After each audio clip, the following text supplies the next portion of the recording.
Hello guys, masih bersama John Itung di sini. Oke, pada kesempatan kali ini saya akan mengganti touchscreen Samsung J2 Prime atau SMG532.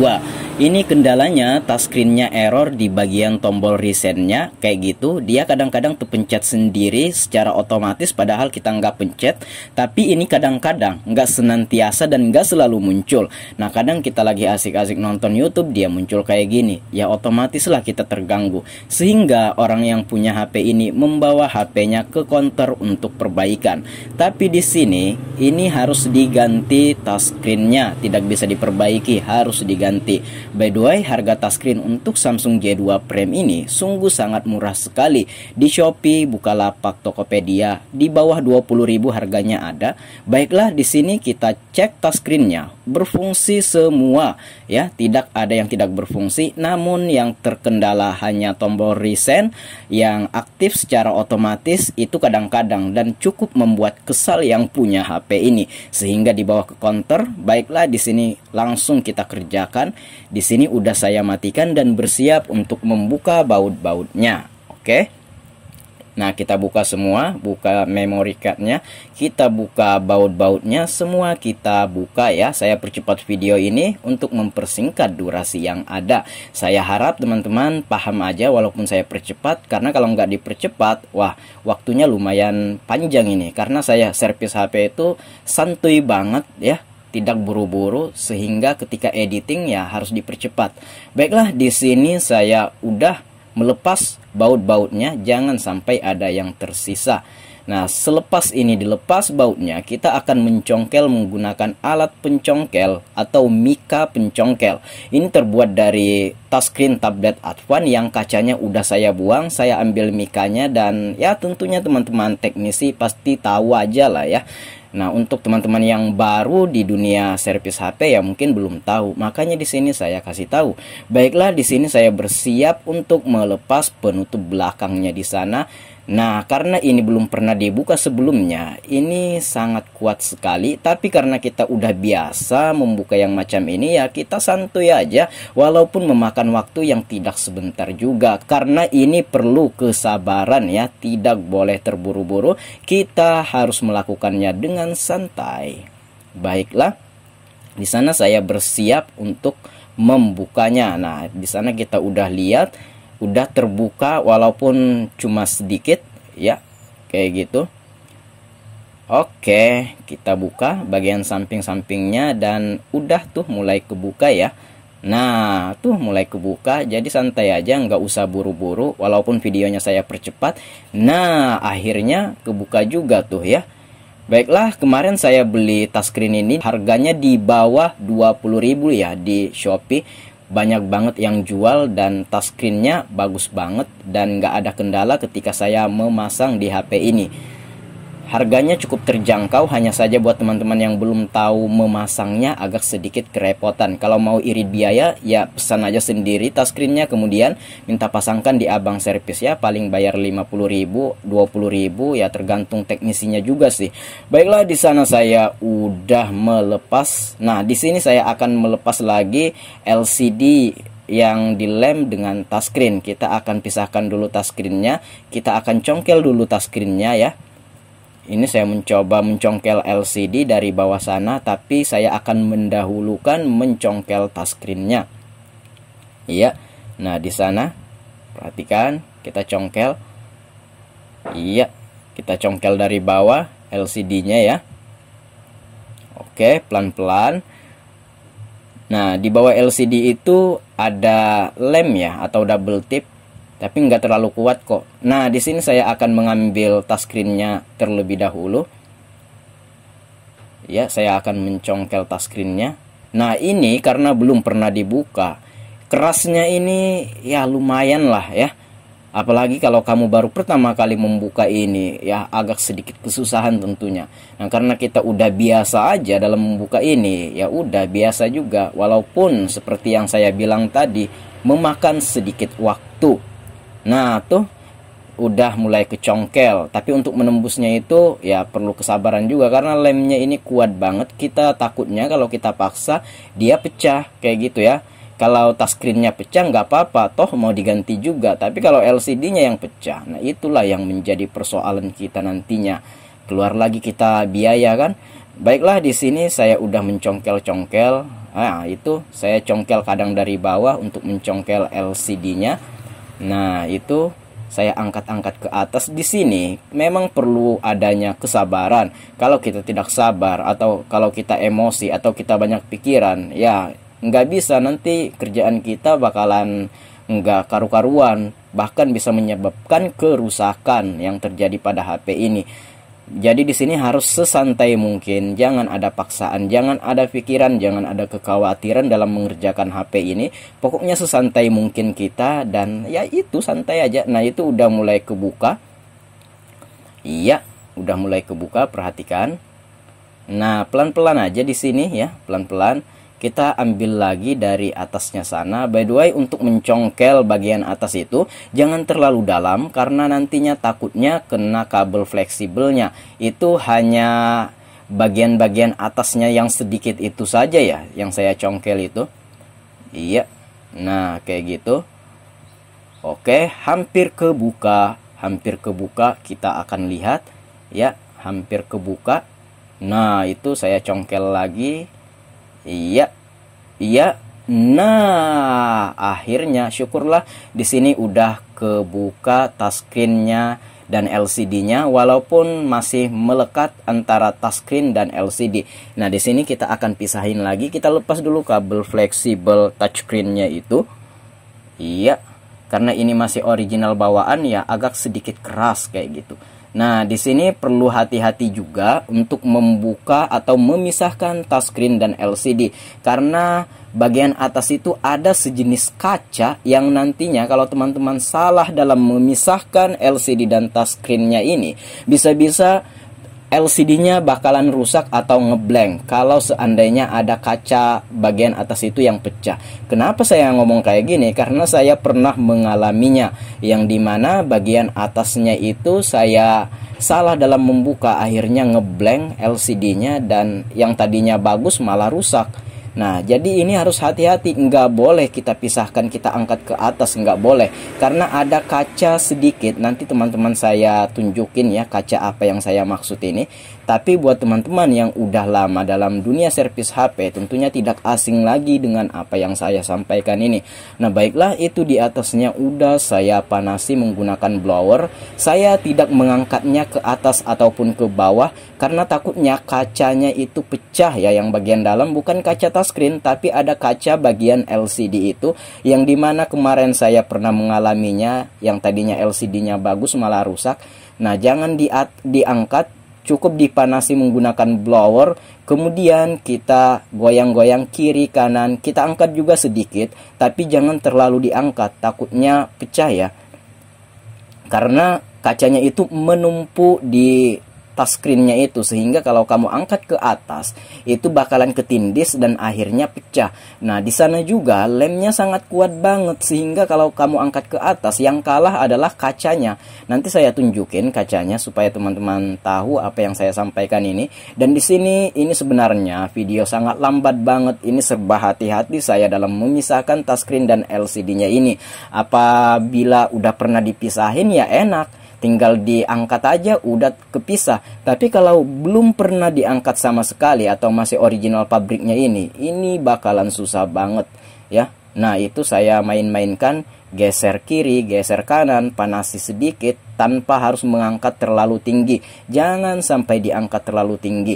Nah, itu kaca yang saya maksud, yang tipis itu. Seandainya kamu angkat ke atas dan itu tertumpu pada touchscreen, bisa-bisa pecah dan LCD kamu bakalan ngeblank bergaris dan nggak bisa dipakai lagi. LCD kamu bakalan rusak ya nantinya. Saya pernah mengalaminya, makanya saya sampaikan di sini supaya apa yang saya alami ini teman-teman tidak mengalaminya, karena ya otomatis kita mengganti lagi dong LCD-nya. Baiklah, di sini saya udah bongkar, saya kasih pasang kayak gitu dulu posisinya, saya jajar kayak gitu, saya istirahat sebentar baru saya lanjutkan lagi video ini. Tapi di video ini karena di editing ya udah kita lanjutkan aja. Karena lumayan sedikit capek juga ya dalam melepas LCD touchscreen untuk Samsung J2 Prime ini. Walaupun saya sudah biasa karena ini masih asli pabriknya ya, agak sedikit memakan waktu dan tenaga sedikit walaupun nggak banyak. Baiklah, di sini saya akan bersiap memasang touchscreen yang baru. Kita pasang dulu mesin PCB-nya. Ya, kita pasang dulu mesin PCB-nya. Nah, inilah touchscreen yang saya beli. Kalau nggak salah harganya kemarin 17.600 ya. Di bawah 20.000 saya beli di Shopee, di toko Global SPT Jambi. Di sana murah-murah dan berkualitas untuk seperempat HP-nya. Baiklah, sebelum kita lem, kita akan memasang dulu apakah touchscreen-nya ini bagus atau tidak. Jangan sampai teman-teman mengelem touchscreen-nya ini kemudian mengetesnya dan rusak. Coba kita hidupin lagi. Nah, di sini karena kesalahan editing, ada bagian yang nggak terikut pada editing ini. Ini saya tes, videonya nggak keikut ya karena kesalahan editing. Nah, ini saya langsung melepas karena udah dites dan touchscreen-nya bagus dan nggak terikut di video ini karena seperti yang saya bilang tadi, kesalahan pada saat editing. Cuma nggak masalah, di sini udah saya tes touchscreen-nya. Ya, di sini saya bersihkan dulu LCD-nya karena kita akan mengelem LCD dan touchscreen karena touchscreen-nya udah fix, udah berfungsi 100% dan bersiap kita lem. Dan meskipun videonya nggak keikut pada saat pengetesan ya, karena seperti yang saya bilang tadi, kesalahan pada editing. Nggak masalah ya, yang penting kita udah memastikan touchscreen-nya ini bagus kayak gitu. Walaupun harganya murah, touchscreen-nya ini masih sangat bagus banget bahkan ya. Baiklah, kita akan bersiap memasangnya. Sebelum dipasang, kita bersihkan dulu semua lem yang ada pada LCD di situ. Iya, kita pasang dulu. Nah, ini saya lepas dulu pelindung yang terbuat dari plastik untuk melindungi touchscreen-nya ini.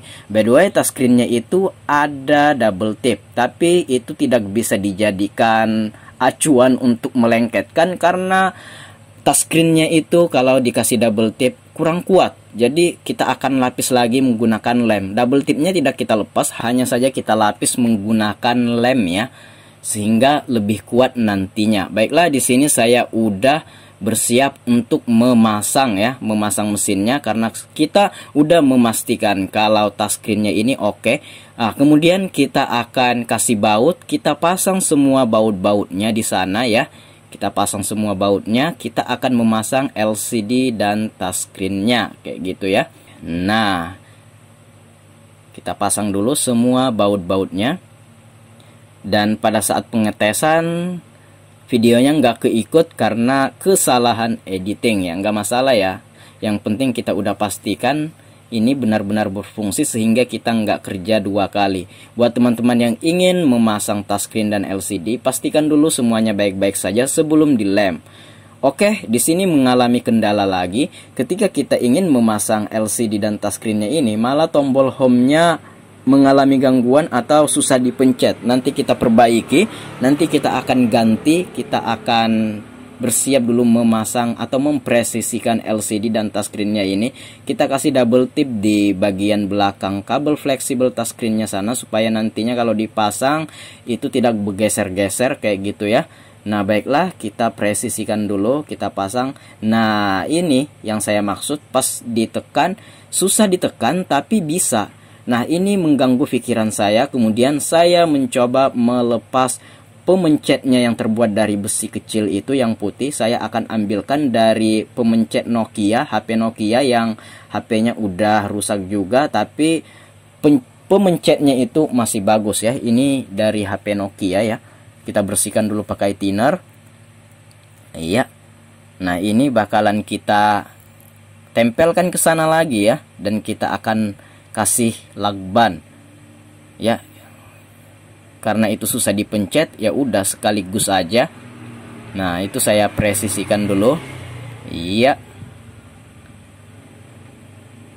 Nah, ini lakbannya atau isolasinya kita pasang kembali kayak gitu ya, udah kepasang tuh ya. Dan sebelum kita mengelem LCD touchscreen-nya, kita akan tes tombol home-nya. Jangan sampai pas kita udah ngelem malah tombol home-nya lagi yang jadi gangguan. Nah, kita ngelepas lagi, repot lagi, membersihkan lem lagi. Nah, jadi kita hidupin aja dulu, jangan dulu dilem ya, jangan dulu dilem, kita hidupin dulu HP-nya. Kita akan lihat apakah tombol home-nya ini bisa berfungsi kembali.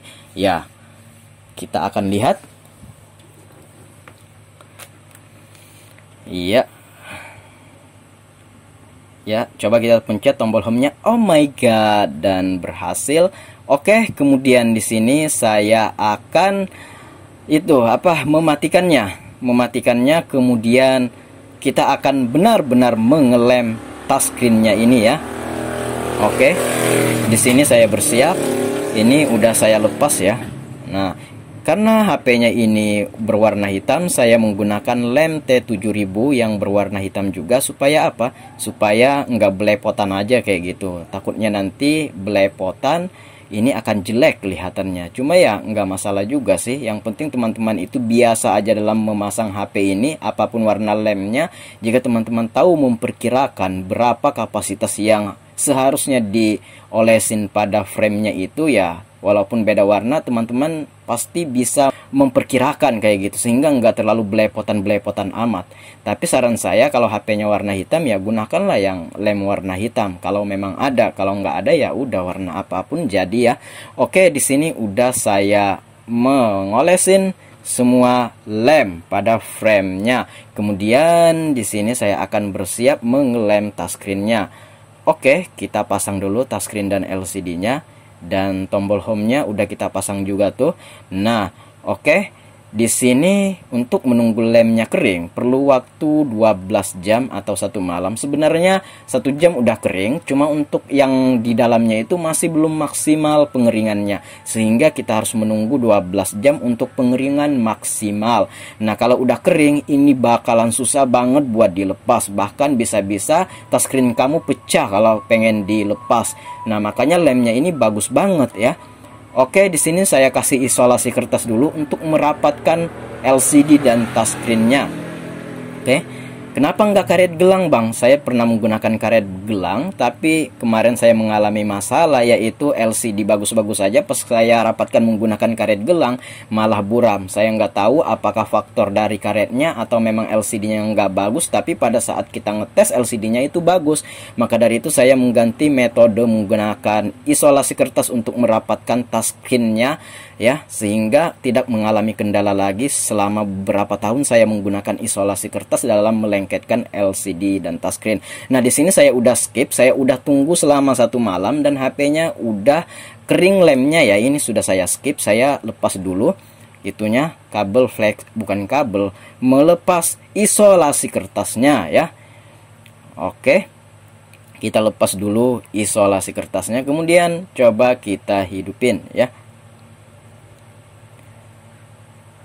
Oke, bersiap untuk dihidupin. Ini udah saya tunggu selama 12 jam atau selama 1 malam ya. Nah, tidak ada yang belepotan di sana. Coba kita hidupin.